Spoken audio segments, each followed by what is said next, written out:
Fun Friday. Ooh, ooh, yeah. All right, so let's finish up our story with inferring our character traits with Julius, the baby of the world. We get our text clues and what we know in our background knowledge, and we come up with the answer of our character traits. And we're seeing how Lily has changed quite a bit throughout the story. Lots of negative character traits. But hopefully when we finish the story, she's going to have some positive character traits. What do you think? Right? Okay. So she was teaching him the wrong things. She was mimicking him but getting in trouble. She was telling her friends that babies are dreadful. All right, let's get going. Lily ran away 7 times in one morning. "I'm really leaving this time," she called. "Who knows where they'll find me?" Ooh. So do you think she's kind of being like a little attention seeker? She's trying to get attention, right? That same afternoon, Lily had a tea party and everyone came. Everyone but Julius. "His invitation must have gotten lost in the mail," she explained. Really? How would his invitation get lost in the mail when he lives at their house, right? So she's running away. And she is saying that, let's see, ran away 7 times. Ran away 7 times. And how was that evidenced through us? Through her actions, because she's actually doing something. She's running away. And what kind of character trait do you think that is? We kind of already said it. She's trying to get attention, right? Attention seeking.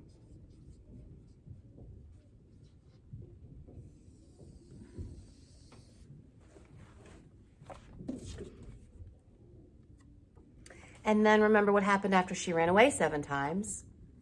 His invitation got lost in the mail. Yeah, right. Girl, you never sent it. Invitation got lost in the mail. And that we learned through the words that she says, because she actually said, his invitation must have gotten lost in the mail. Yeah, right. What would that character trait be? That you can infer that she's saying her invitation got lost in the mail, but we know it really didn't. We know she just didn't send it. That makes her what? A simple old liar. Yep, she was lying. She is getting really past the deep end here with being mean and cruel, and now she's lying. Not good.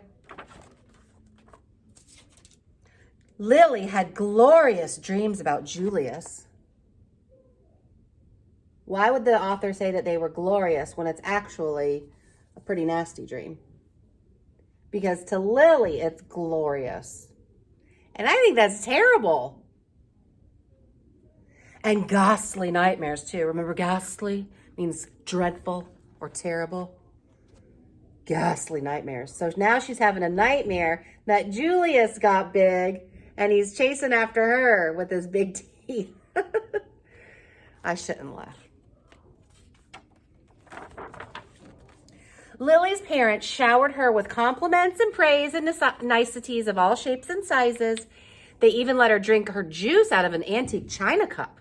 It didn't matter. Nothing worked. So they were bribing her again. "I am the queen," said Lily, "and I hate Julius." But her parents loved him. They kissed his wet pink nose, and they admired his small black eyes, and they stroked his sweet white fur. "Julius is the baby of the world," chimed Lily's parents. "Disgusting," Lily said. I think she's just jealous that he's getting attention. Because babies do require more attention. They just do. They can't do anything on their own. They need their mommies and daddies. When Lily's mother felt up to it, she planned a festive celebration in honor of Julius. All the relatives came. There was quite a spread.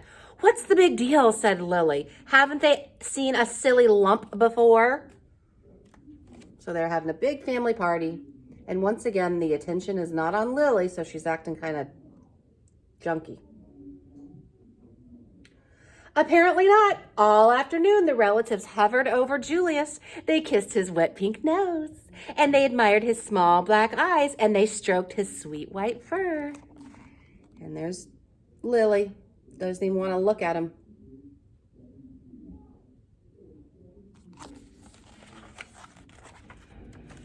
Getting to the end. Disgusting, said Cousin Garland. What? Said Lily. Julius, said Cousin Garland. I think his wet pink nose is slimy, and I think his small black eyes are beady, and I think his sweet white fur is not so sweet. He needs his diaper changed. Sound like someone we met at the beginning of this story? Yeah. Didn't Lily say those things? Lily's nose twitched, her eyes narrowed, her fur stood on end, and her tail quivered. Quivered, remember? Means to shake. So her nose twitched, her eyes narrowed, her fur stood up on end, and her tail was twitching. How do you think she's feeling now? She's not looking at Cousin Garland very happy, is she? Interesting how it's changing. You're talking about my brother, said Lily. And for your information, his nose is shiny and his eyes are sparkly and his fur smells like perfume. Cousin Garland was speechless. He can blow bubbles, continued Lily. He can babble and gurgle and he can scream better than anyone. Cousin Garland tried to slink out of the room. That means sneak out. Stop, said Lily. I am the queen. Watch me closely. So she's kind of going off on Cousin Garland.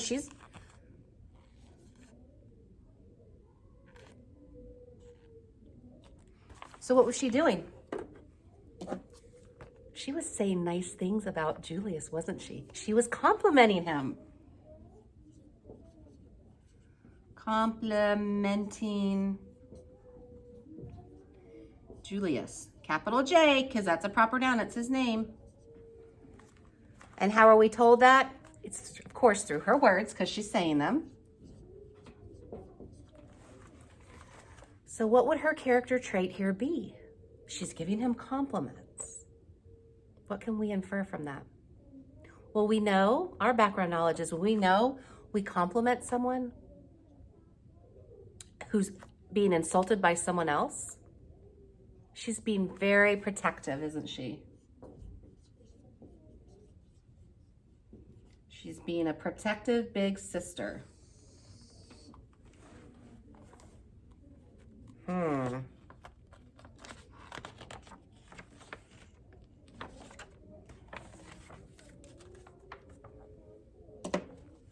Lily picked up Julius.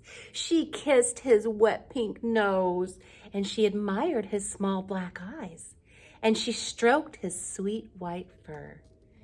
Your turn, said Lily, handing Julius over to Cousin Garland. Kiss, admire, stroke, Lily commanded. Vocab word. She told her to do it, right?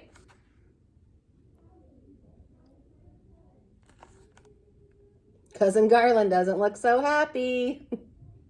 She looks a little scared, doesn't she? Okay, so what did she do here? She picked him up. Picked him up and kissed him.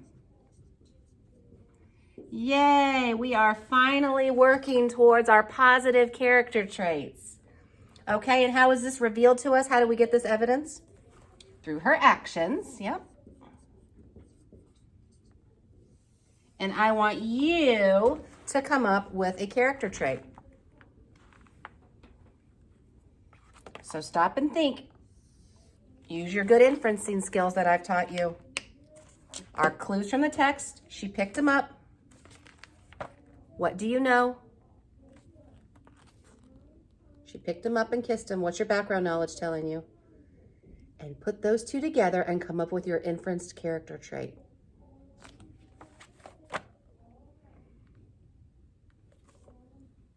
I bet most of you put something along the lines of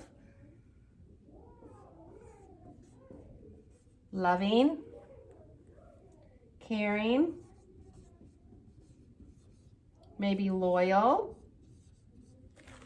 I bet most of you got something similar to that. Now repeat after me, said Lily. Julius is the baby of the world. Julius is the baby of the world, said Cousin Garland. Louder, said Lily. Julius is the baby of the world.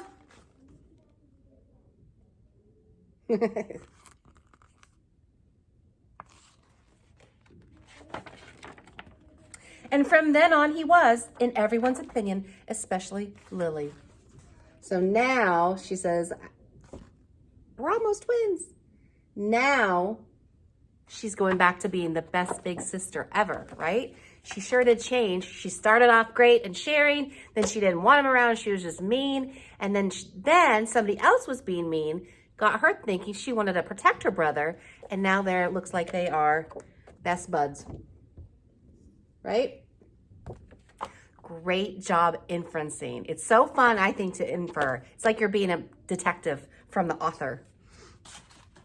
What you're going to do now, how did you like the story? It was another good one, right? Maggie and Mina has the best stories.